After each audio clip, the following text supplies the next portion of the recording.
Alright y'all, I'm trying to move to Los Angeles, and let me just say, it has been a hoot of a time. I have been in struggle city trying to find somebody to live with, a place to live, not even thinking about getting a job there. But we're not gonna talk about that right now. Today, I'm here with you, and we're gonna build some Legos. Shout out to my best friend Namleen who got me this Lego set for my birthday. I already built one of them. This actually took a really long time. This is the first time I've done a Lego set, and the Lego has been like bigger than I expected it to be, and it's like dense too. It's heavy. So I'm gonna be building the next little figure in the set, which is the blue one. Oh my gosh, I forgot to light our sacred candle. I got this candle from a cafe in Los Angeles called La La Land. It smells like coffee. Here, have a sniff, have a sniff. It smells really good. All right, let's get to it. So get yourself a little drink, get comfortable, and let's answer your questions. Some of these questions came from comments on my videos. Some of them were submitted via the Google form, which is in the description. So if you have any questions for me for the next time I do this, drop them in the form or DM me on Instagram. My DMs are always open at dylan.dinza. Now let's get to it. Okay, question number 1. Least favorite Conan song.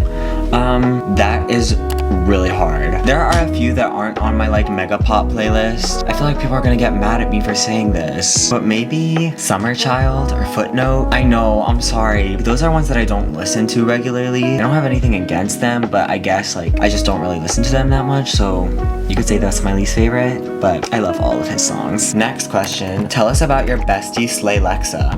Slay Lexa Slayson. I met Alexa my freshman year of college. Me and a large group of people were sitting outside because we weren't allowed to congregate inside because of Cornova. And Alexa was like walking by and she was like, hey, can I sit with you guys? So she sat next to me and my roommate Peter, and then we just like started talking. And that was like the first week of college and history was made. And that's how I met Alexa. Alexa is so funny. She's in a lot of my vlogs, so keep an eye out for her. Better keep an eye out for Alexa. Favorite subgenre of pop? Sad girl pop. I don't know if that counts as an answer. Like Sour and Guts, Olivia Rodrigo stuff, some of Billie Eilish's songs, Carol Addis, or lesbian pop. I'm sorry, the gays need to step it up because the lesbians are like crushing it. Chappell Roan, Renee Rapp, Lucy Dacus, shout out, she's from my hometown. The lesbians are killing the pop music game. Why are you so epic and cool and talented?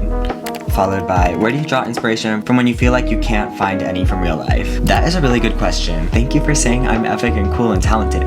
You're epic and cool and talented. I feel like when I can't find inspiration in real life, I look at whatever TV shows I'm watching. Sometimes I'll write from the perspective of a character. I was doing this songwriting exercise where I was trying to write a song every day, and I didn't know what to write about. I feel like you don't get enough material in your daily life to write a song about something every day. I think that was right after Heartstopper season 2 came out, so I wrote a song pretending I was like a character in that. Like, how would I feel if I was in that show? So TV shows and movies, I would definitely say I get a lot of inspiration from when I can't find any in real life. What do you think is your brand in terms of sound? Indie-tronica, guitar pop, etc. Can I say sad girl pop again? I think I'm trying to find it. There's stuff that I really like that I just haven't found ways to put into my music yet. Also because like my discography right now is pretty small, so I think it's hard to narrow down a specific label. Adele is like classy and her songs are timeless. I really love that style of like piano ballad, emotional songwriting. I feel like a lot of the stuff I write is like sad piano ballad stuff, but if you listen to the stuff that I have out, only 2 of the songs are like sad, kind of slow. So I really don't know. And I wouldn't say chill pop. I definitely would not say chill pop because I really like the kind of songs that you can scream with the windows down. And I don't write super electronic songs either.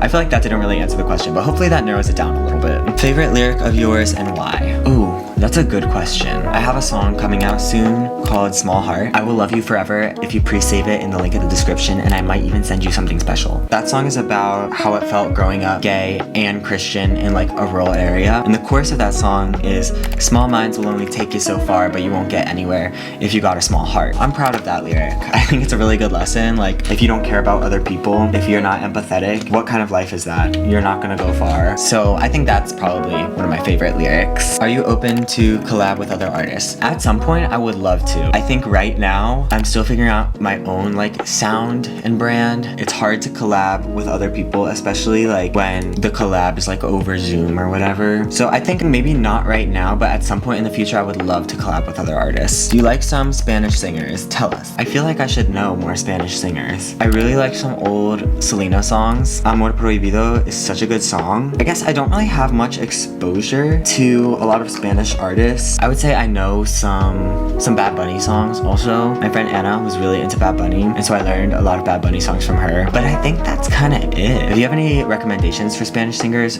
drop them in the comments. When's the album dropping? Great question. I have like a billion songs written. I have so many songs in notebook form, but not in sound form. I have not recorded like any of them, and that's because recording is just so much work and it's so expensive, and I have a really hard time recording songs by myself. I just get like really hypercritical, and so having another person in the room with me to like start and stop the recording or give me feedback just makes the process so much easier. I am putting together some songs that I'm stocking up for possibly a EP of like 5 or 6 songs, so, but you didn't hear that. I didn't say that out loud. When are you coming back to Texas, and what's your favorite thing about Texas? Heart, heart, heart. I would love to go back to Texas. Texas was so fun. But guys, you know, now that we have a Buc-ee's in Virginia, I might not even need to go to Texas anymore.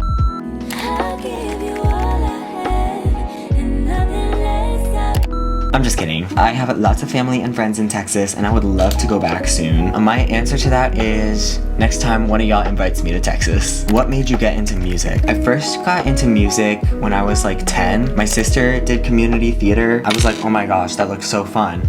So then I got involved in it. So then we had our theater kid phase, and I just really liked performing. As I got older, the theater part of it, I realized like just wasn't really for me anymore. I felt like a lot of the roles just like didn't fit me as a person, and then I was like, okay, well that's kind of the whole point of acting, is to be somebody else. And so I was like, maybe I shouldn't be doing that. So then in high school, I wrote like 2 songs just for fun, but never really shared them with anybody. And then when I went to college, my sophomore year in Boston, I went to my first like real concert. I had like grown up going to like Christian music concerts and stuff, but like nothing big, nothing in an arena ever. And I went to the Dua Lipa Future Nostalgia Tour, and I was like, well darn, maybe I want to do this. I remember just like the feeling of like anticipation right before she came on the stage, the way you could just like feel the music like in your bones. That was just such a good feeling for me. And growing up, finding music that makes you feel understood and makes you feel like you're not alone in what you're going through has always been like a major source of comfort for me, and I want to do that for other people. So long story short, that's how I got into making music. What would you do if when you okay so he said yes would go? I don't know what you mean there, babes. Next question. Are you gay? Why would you ask me that? I'm just kidding. Yes, this was a comment on a video that I made complaining about being 22 years old. How do you record yourself and get the courage to upload this? So you think I'm courageous? What do you use for your curls? I am so glad you asked. First, you wash your hair. Use this conditioner. It's called Glory. It's from Lush. It has coconut cream and okra gel. It smells really good, and it works wonders for curly hair. And when you use it, don't rinse all of it out. Like, put your head under the faucet and take it out, because it can also act as like a leave-in that's gonna like moisturize your hair. Now, when you get out of the shower, do not towel dry your hair, because that will screw up all your curls. If you must dry your hair, you can use a t-shirt method where you get like a cotton t-shirt and you just kind of like press, but do not go like that. But I find the curls stay together best when you air dry them. So then I kind of alternate between these 3: a salt spray, Curl Power by Lush, which is made of molasses, so it smells really good, and this infra wig. These 2 you can kind of use the same. This one, I give it a few sprays, and just press into my hair. These ones, take a teeny tiny bit, then just praying hands. You're gonna have like a weird mohawk, very lightly pat it into place, and there you have it. I don't know if this is weird, but in addition to not towel drying your hair, I never comb my hair. Do not comb your hair, do not towel dry your hair, and hopefully that works. So that's what I do, and that's how you get your curls to kind of like stay together and not be super frizzy. I'll put a link to the products I use in the description. Alright y'all, that is all of your questions. This is how far I got on my Lego. I did not make very much progress, but I don't even know what part of him this is. Oh, I guess this is his head. At some point it's gonna look like that. Thank you so much for watching. If you liked this video, I would love it if you would subscribe, leave a like, let me know what I'm doing right. Let me know if you liked it. I'll see y'all next week with a new video, and don't forget to pre-save my song. Thank you so much for watching. God bless. You gotta finish the heart.